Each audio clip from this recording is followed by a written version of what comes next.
Welcome to Issues. As you know, Issues is a community program that deals with community events, and we have newsmakers from the community. Today we have with us Robin ONeil. She is starting a new support group called Compassionate Friends. Let's get right to it and start our conversation. Welcome, Robin. Thank you. My first question is, what is Compassionate Friends, and why did you find it needful to start such a group? Compassionate Friends is an organization that focuses on the loss of children, and it's for parents to support one another.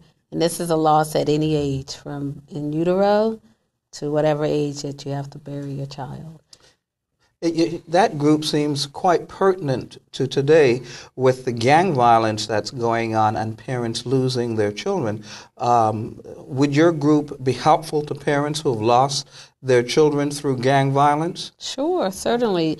A loss of a child is a loss, be it gang violence or a road traffic accident, murder. It's still a loss. And so we are non-judgmental.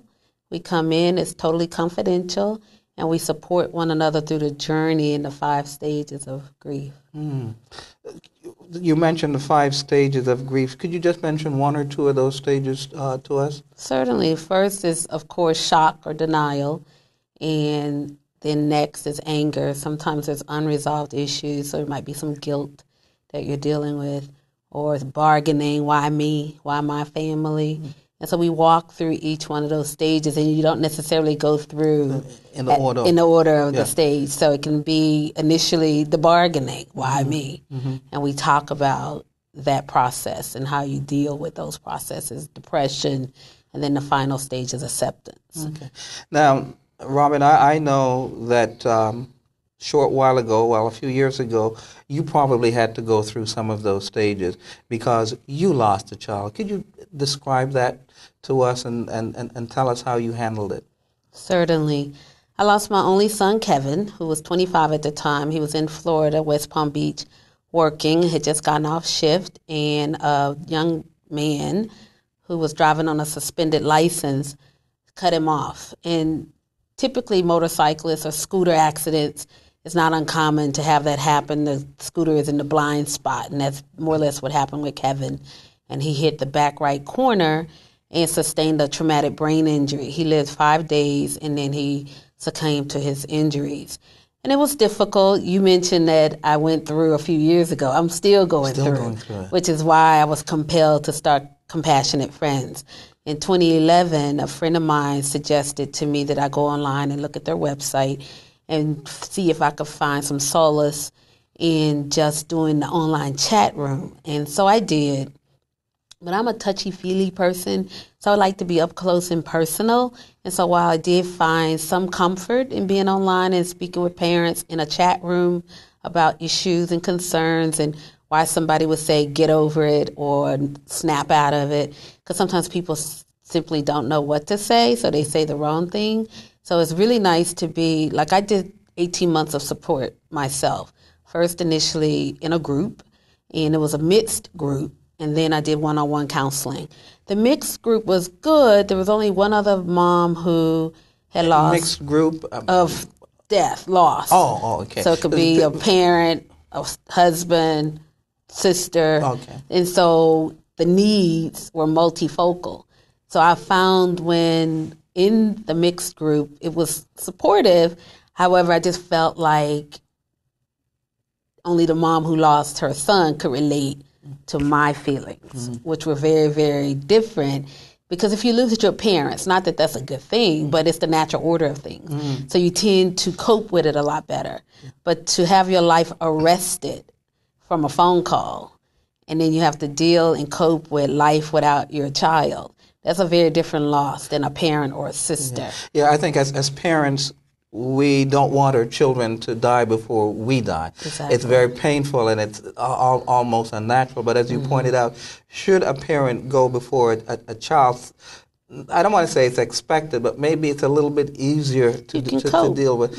Now, one of the things, when your child was involved in that accident, were you in the States or were you here in Bermuda? I was here in Bermuda. and I had just gotten off work myself. And you're a nurse? I'm a nurse. At the time, was doing staff development and training at the hospital. And when I got the call, I just prayed to the Lord, just let me see him. And so I'm so blessed because my mom died suddenly, and I didn't get to see her. And so I knew right away what that felt like, not to have closure. So I went into prayer immediately and said, okay, the roommate called, said there's an accident. Lord, I don't know what the end is, but just let me see him. And I was so blessed not only to see him, but to have 5 glorious days with him to really say goodbye. And so that really helped. And there are parents who have sons who have been in accidents and they lose them instantly. And that's really painful. And I can relate to that pain because of the loss of my mom. And by the time I flew from Bermuda to Dallas and she was gone, that was hard, not having the closure. So for me, being able to see Kevin and speak to him and hearing is the last to go. And so while he never regained consciousness, I do believe in and know in my heart that he knew that we were there. Mm-hmm. And he could hear us, and family and friends could fly in and see him and love on him before he actually went on to be with the Lord. You know, when we were discussing you coming on, the question I'm going to ask, this particular question, we didn't even discuss this part before, but you mentioned prayer. Mm-hmm. What role did prayer play in your life as you saw your son's life slipping away? Well, for me, I was raised in the nurture and admonition of the Lord, and so I replicated that with my son. And I lost my dad as a youth. I was only 8, and so I know what losing a parent feels like as a youth and then as an adult. And prayer played a major role in my life growing up, and I was in the youth church. We went to church all days on Sundays and then midweek. And so when we had our son, we basically, again, raised him in the nurture and admonition of the Lord. And I was able to cope with my son's loss first and foremost because I knew he knew the Lord. Mm. And for me, that gave us really great peace to know that, okay, to be absent in the body is to be present with the Lord. And so that alone was a huge comfort for me. And in speaking with the ladies that came to our first group meeting, one was very frank and honest and shared with her she felt like she hadn't grown in this journey because she doesn't know the Lord. Mm-hmm. And so what a wonderful opportunity if she's asking and reaching out to disciple her to the Lord so that she too can find that peace. Because it's very, very comforting to know that for those of us who believe and know that the Lord says when he comes back again, those that are dead will be the first to be with him. All right. So that's wonderful. It gives me peace. Yeah. It gives me lots of peace. Now, in Compassionate Friends, is religion or God part of that discussion? We open in prayer and we close in prayer. We offer the Lord in just our conversation, but it's not the focal point. The focal point is the 5 stages of grief and to talk about strategies and coping. I share that I use the word to help me cope. I am a leader and a co-leader. There's another young lady who has not lost a child, but she has a heart for those who are grieving. And she's been her name is Miss Burchell, Dorothea Burchell, and she's awesome. She actually delivers flowers to those who are grieving. And so she has a direct connection. And what's been wonderful about her is just her having a heart for mankind. And we all are blessed to be a blessing to others. And so sometimes it may not be you directly having an issue, but you can be empathetic. And that's basically what she's doing. She feels the pain of us going through these significant losses. She has a daughter, and she's like, I can't imagine, and most people can't.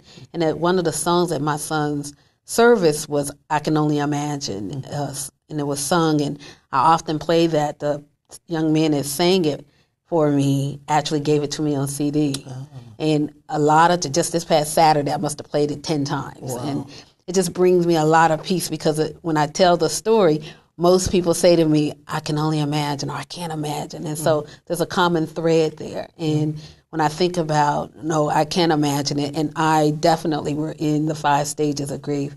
Can't believe it. Won't say that I was angry because I know the Lord and I feel like he gave his only son. So who am I? Just a vessel and a tool to be used. My son was very well loved. And even at his service, there was about 15 young people that gave their life to Christ. Wow. So that brought us a lot of peace. Wow, that's excellent. Mm-hmm. As I listen to you, I feel the love that's coming from you. Now, here in Bermuda, Compassionate Friends, is it growing? How is it doing? Well, again, we just started. We had our first meeting 2 weeks ago. The next meeting is this coming Saturday. It's 13 sessions. We've decided that we'll meet every other week. It's a very, very, very busy group of women and professional women, but we invite anyone. But it's going really well. We have a lady who lost her son on Christmas Day, so that's the youngest loss. And then we have a lady who came who lost her son 19 years ago. And her loss, the emotions that were shared were as raw as if it was two months ago. Mm-hmm. And so that for us to see a veteran, if you will, come in who's been down this road and it's 19 years later, I know when my son died, I was like, okay, Lord, take me too. Mm-hmm. I could not imagine life without my son. And so I felt like I had a full life and he was only 25, take me and let him stay. And most of us had that same initial thought, okay, let him stay and we'll go. But as life has gone, we know that the Lord has birthed us with a purpose. And I have to tell the truth, when I first went online and saw Compassionate Friends, I was ministered to, but I didn't have it in my heart to minister to others. I was just like, help me, help me, help me, Lord. But I had the candlelight. They have a worldwide candlelight ceremony the second Sunday in December annually. And so when I read about it, I thought, oh, what a nice way to honor Kevin. And you light a candle, and you say a poem, whatever you might want to do. I did it at my church, and it was a lovely service in conjunction with a Christmas program. And I thought, this is really cool, and maybe I should go on and start a support group. Oh. But then I thought, I'm too busy, and I didn't. And that was 2011. Then 2012 came, and I repeated. I did the candlelight service again, and it was awesome. And I thought, how selfish of me to keep this wonderful warmth, this loving feeling all to myself.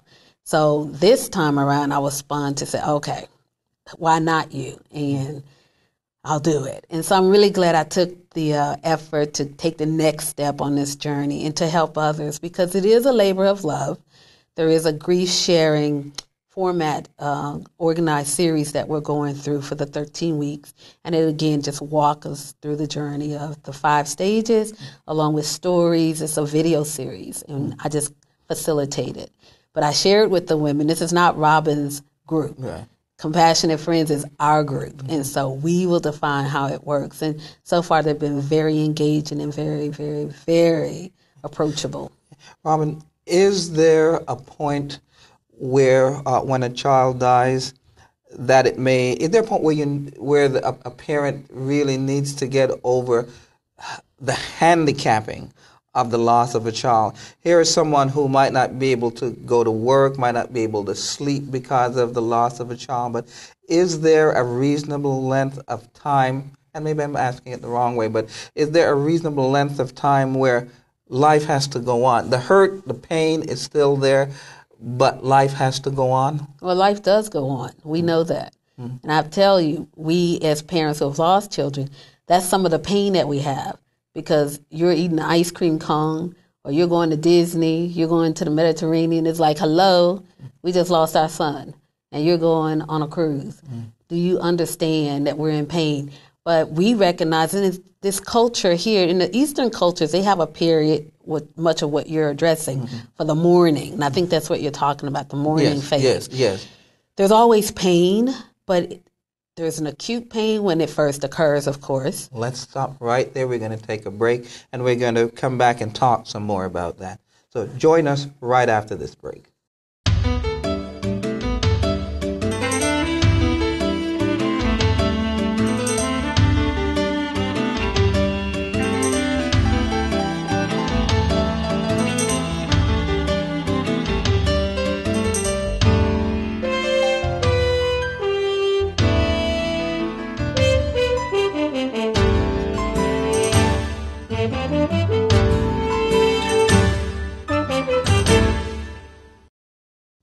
Welcome back to Issues. This evening we have with us Robin ONeil, and she has started a support group called Compassionate Friends. And we've been talking about when you lose a child, how do you regroup from that?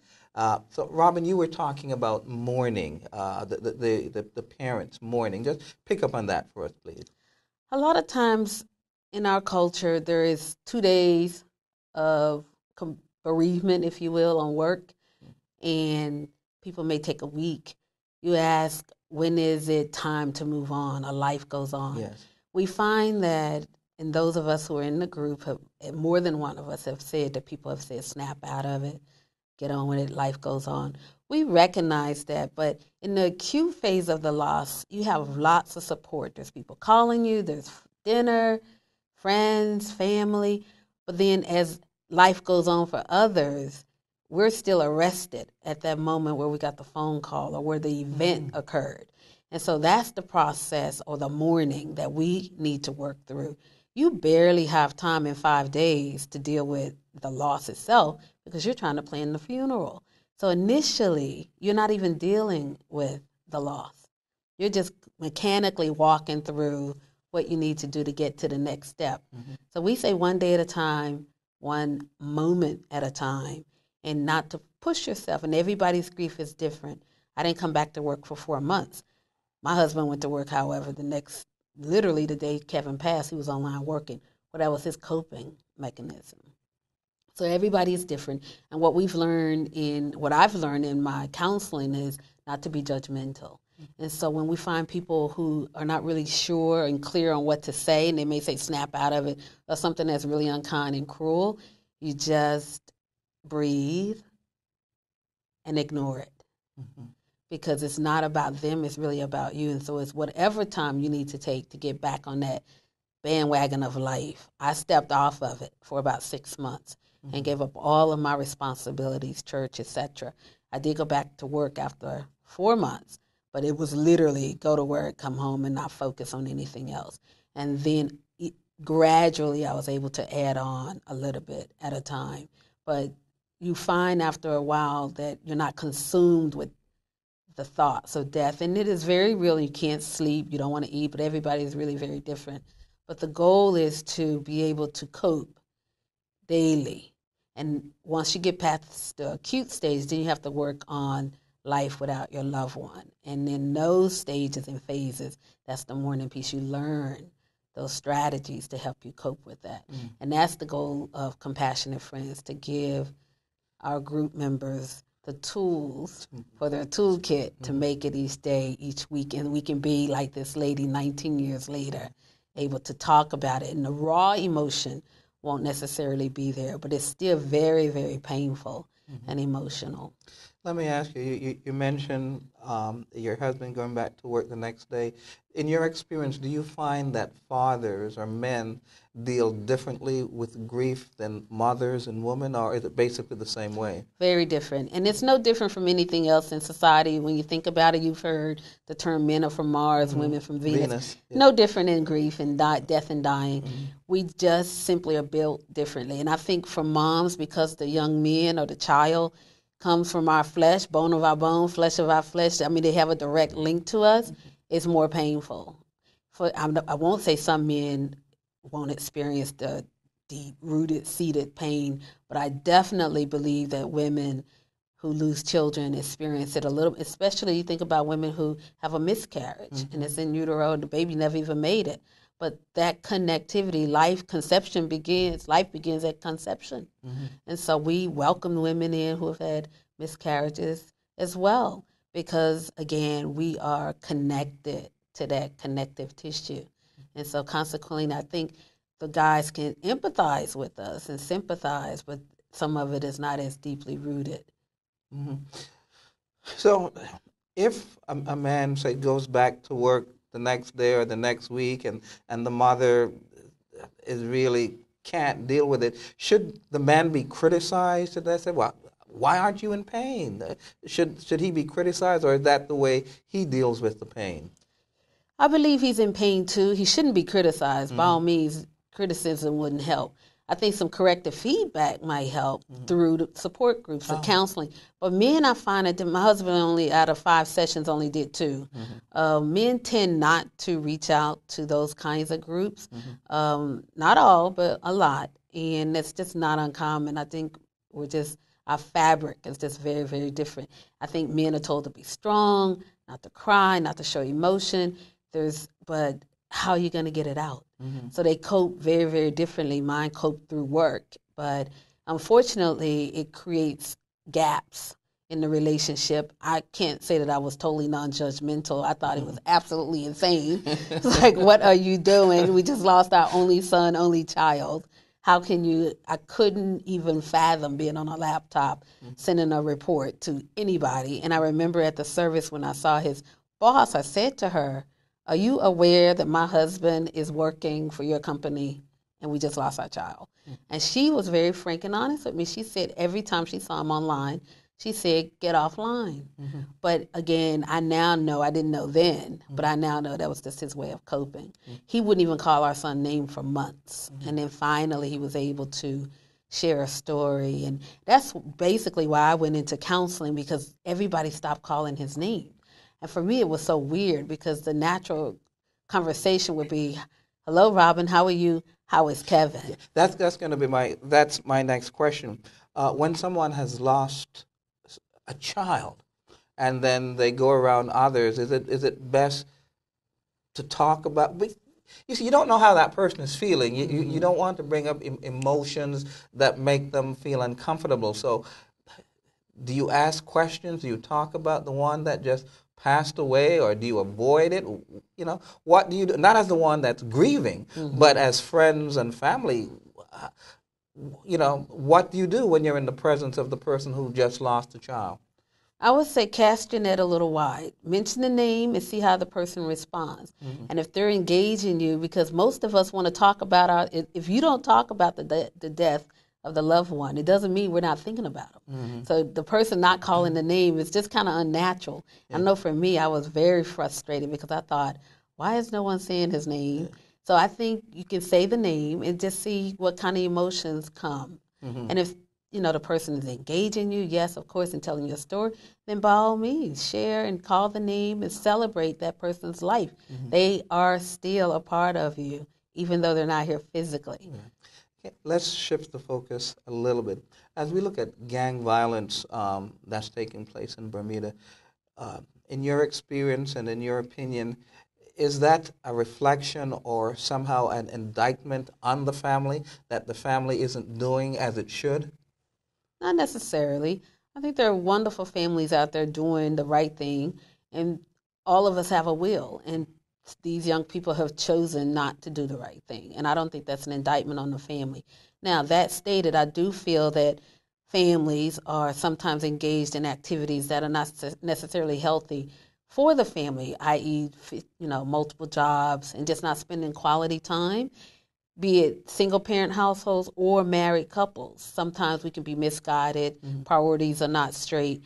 Young people need us in their life, from utero to parenting changes, but they never get to a stage where they don't need us anymore. And I find a lot of parents, as I work with youth, when they get to be adolescents, they want to back off. But in my humble opinion, that's when you need to press on and make sure they're with the right people, doing the right thing, and modeling good behavior, spending time with them, talking to them, having dinner together, doing things that are healthy and holistic to make a holistic family unit. Yeah. So one-on-one time that parents spend with their children, you find that is very important. Absolutely. Yeah.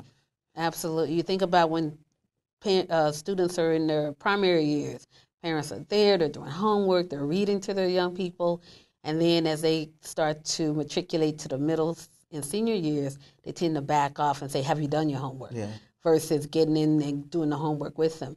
I used to read with my son all the way until he graduated. Wow. We would get together, he'd read one page, I'd read another. So you find different ways of engaging your student, but you still need to be with them. Yeah. The phrase, it takes a village to raise a child, comment on that. That's one of our my favorite taglines in my charity that I run. I do believe it takes a village. When I mentioned earlier that I lost my dad as a youth. 8 years old. 8 years old, and the community helped my mom raise us. It was 5 of us under the age of 10, and at that point she had to work outside the home to help support the family unit. And they would, look outside. If we're outside playing, the lights are going off, go inside. And she was at work. And so I created that same kind of village for my son. And it was because we lived away from family, and it was the village that helped us raise our son. And I truly believe that if we get back to basics, I think some of the gun violence and gang and all those things will dissipate, because we know we're blessed to be a blessing to others, and we are our brother's keeper. And so it will impact my life and my community if I don't do what I need to do to make sure that the young people in my church or in my community are doing the right thing. And if I see them doing wrong, I'm going to call them on it. And we shouldn't be afraid to do that, because they belong to us. They're our next generation, the next nurses, the educators. So I will call a youth out at any time. Now, do you see value when a child is young? Do you see value in that child having household responsibilities? Absolutely. I tell you why. Everything begins in the home. And if the student doesn't understand that they have to contribute to the household, then how will they contribute to the workplace? And when we're looking at workforce development, they will not mature into global citizens, law-abiding, if they don't start in the home. They need to pick up behind themselves, wash the dishes up. You can come up with a list, and it's not about paying them to do what they need to do in order to contribute to the home. And they have to do that. Yeah, that's very true. I know that there are some parents that would say, if you take out the garbage or wash the dishes, I will give you some money. But it seems like you're not in agreement with that. No. Okay. My son had to contribute to his space and our place, and he was not paid for it. Okay. And my thing to him was, again, in order to be a law-abiding citizen, you have to be taught from here that you have responsibility. And he was accountable. And if he didn't do the dishes correctly, he had to do them again. Yeah. Wow. Wow. Now, is praise, praising a child, is that a good thing or a bad thing? Well, it depends. I believe in praise, positive feedback, but I also believe in constructive feedback. If something is not, i.e. the dishes are not done correctly, that was a teachable moment. So I say, hey, wake up, come back and do them again. I find if you give them instant feedback and share with them why, in love, you're doing it, then the next time they do it, they'll think about it and do things differently. So everybody wants a stroke, a positive stroke. And I encourage, it's not welcoming to hear criticism constantly. So, of course, you want to praise, add a boy, add a girl. But then when they do wrong, you want to constructively. My thing to my son was, I want to be your number one cheerleader. I want you to be law-abiding. And if I can't be your cheerleader and teach you right, I know the street won't. So parents should think about the strategies they need to use in the home to make sure that when their student leave them, because the goal of raising our children is to make sure they can leave us and be independent thinkers, doing the right thing, and contributing to society. Thank you so much, Robin. This evening we've been talking with Robin ONeil. She has brought to Bermuda a support group for parents who have lost children called Compassionate Friends. We've heard a bit about the 5 stages that individuals go through, 5 stages of grief. And in this support group, they give individuals the ability, the strategies to go through these stages, which would make them cope better with life. So again, we thank you, Robin, for being with us, and we look forward to having you in Issues next week.